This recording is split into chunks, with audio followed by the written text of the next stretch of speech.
Как се казваш? Елайза Дулитъл.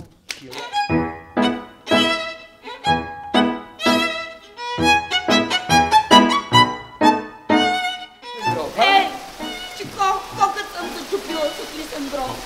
Пак ли е нещо лошо?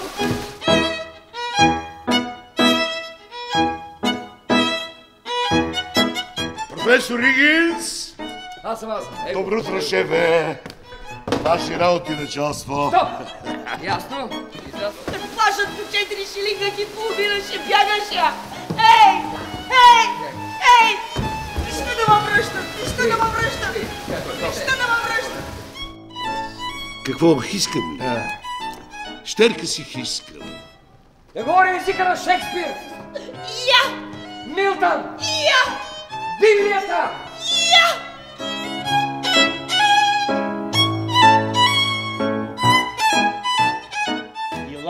Елизабет, Беци и Бец за птичие чапаха в близкия лес. Там 4 всяка в гнездото откри. По едничко си Заеха, останаха 3. Браво!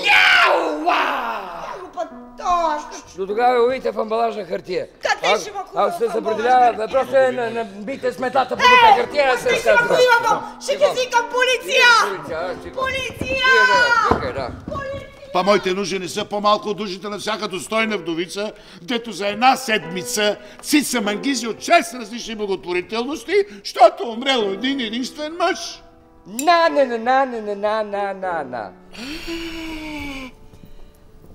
Мъже.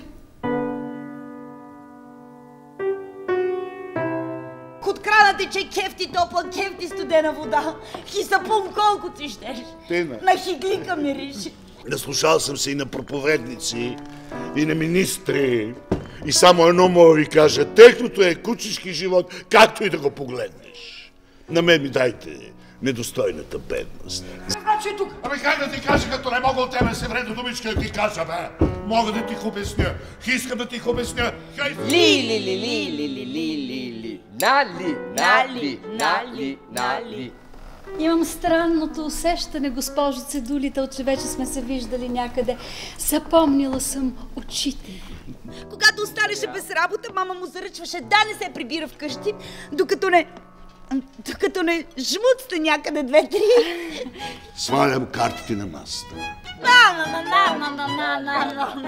Ще ми лишите ли от цената на собствената ми щерка, дето с пот на челото съм отглеждал, ранил и обличал, докато стане такава, да фаща очите на двама джентълмени като вас.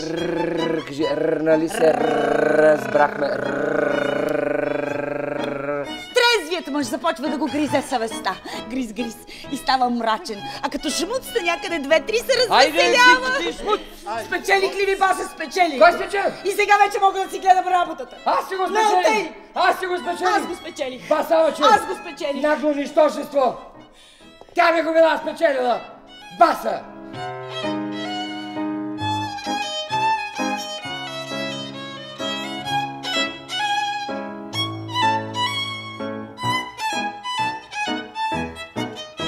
Напипах ли ти болното място?